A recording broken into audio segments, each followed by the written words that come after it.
First property of the day, and what's going on? Yeah? How's things? Yeah, I've had it a while now. Yeah, I've had it a while, yeah. I want to get out of the road. But nice one, guys. Ste, ain't it, from YouTube? Been watching on YouTube. Know what I mean? Listen, sometimes, right, guys, BBC calling the mad jockey. Ready? First property of the day. The journey up here was amazing. The group are really interactive, asking lots of questions. They're all friendly. This house, mid-renovation, I'm going to show them what I look for so they can understand space, and also some of the things that I'm not happy with, and just, yeah, interactive. Let's see what happens.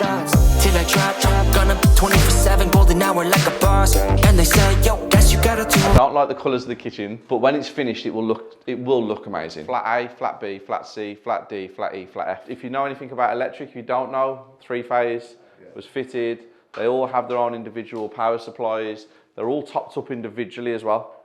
So the person who has the room is responsible for the electric. The whole house is electric as well. I took the gas out. I left it as electric. Get a gut feeling, run the numbers, and just go with it.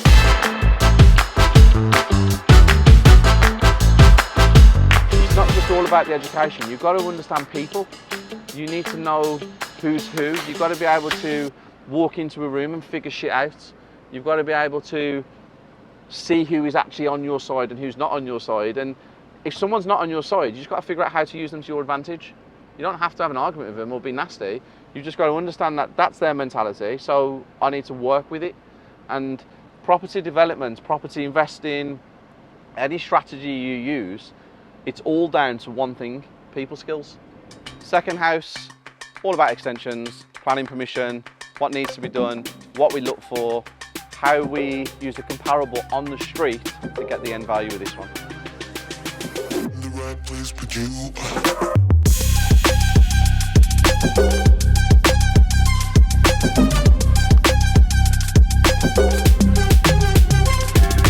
The bluey, whatever colour that render is. That one sold last week for 337,000. We paid 180 grand for this. We are building a double-storey extension here. We've put the plans in, and that'll be about 6 weeks. But the back garden, there's 5 days left for neighbour consult. It's going to be a big ass extension on the back, never mind the side. That will be your kitchen, dining room / lounge. And then that there will be utility. Again, until the plans are drawn out and I see it, I don't know which way I want to go. But we'll have a look when the plans come.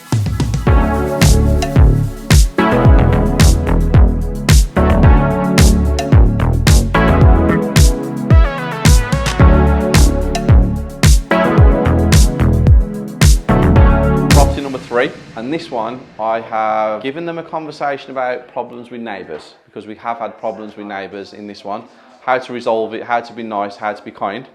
Then coming inside, I'm going to talk about structural, knocking walls out, what I move around, how I add value, how I add space. I don't really want to do anything until all the walls are out, because I think, you know, when you walk into a room, it's so much easier to see what you can have than on a drawing. So on a drawing, you can say, oh, that space is that space, and I can put a bedroom and an ensuite there. But when you're actually in the room, you can be like, oh, I made this room too big, or I made this room too small. So if you've got a can of spray paint and you can literally just draw it on the floor, you can kind of feel it when you're in it. And that's one of the things of why I like these days out, because when you're in these environments, it's way better than being told about them. And then also, I'm going to discuss about why I purchased this property, because again, comparables are important, and probate, knowing the estate agents, and it was direct to vendor, so very important. I got to meet, you know, the owners. Got a phone call from a estate agent saying a property was coming on the market. He said to me that it was probate and they've inherited the property.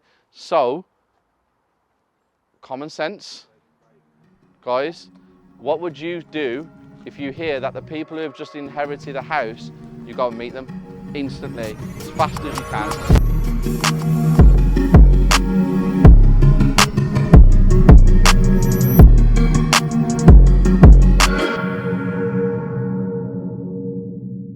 Property number 4, final one of the day, auction. Going to explain how we bought this through auction, what the process is, what the fees were. Comparables again. Guys, this is really good because the houses that we've gone around today, they all have comparables on the street, and I can explain how it works, and I can also tell them if there's not a comparable on the street, how you actually find a comparable, which is key. It's not just key in property development, it's key in deal sourcing as well. So let's go inside and have a chat with everyone. Auctions, minefield. Who's dealt with auctions? If you don't know what you're doing, you get yourselves in a lot of trouble. So auctions, you have hidden fees that are under the special conditions page. So there'll be just like a one-off payment of something.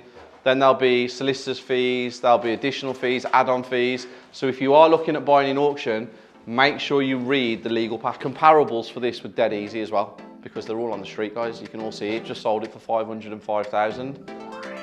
If you go 3 doors down, there's one that's being built right now. You can see the extension being done. But I reckon that will be the most expensive house on the street until this is done.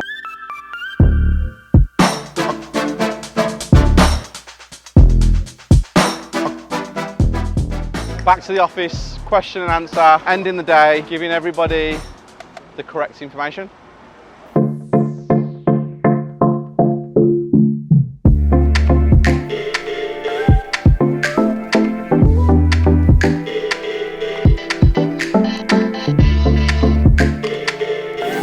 Did anybody come here wanting to know something today that they've not got the answer to? Or even if it was nothing to do with houses, like it's to do with planning or anything at all. Obviously, when you first start out in property, you have to start in areas that you don't really want to be part of, but your funds allow you to do certain things. It's down to the individual.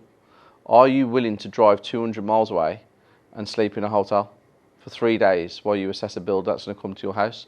Do you have what it takes to get up when you're working, when you've got that 6 hours free where you really want to sleep, and drive all the way to your property and make sure it's right? And at the beginning, when I started doing property, I bought houses and tried to put all my money into them to keep the asset, thinking when I get older, I've got my pension. That was the dumbest thing I ever did for the first 2 years of my property journey, because I'd be so much further ahead already.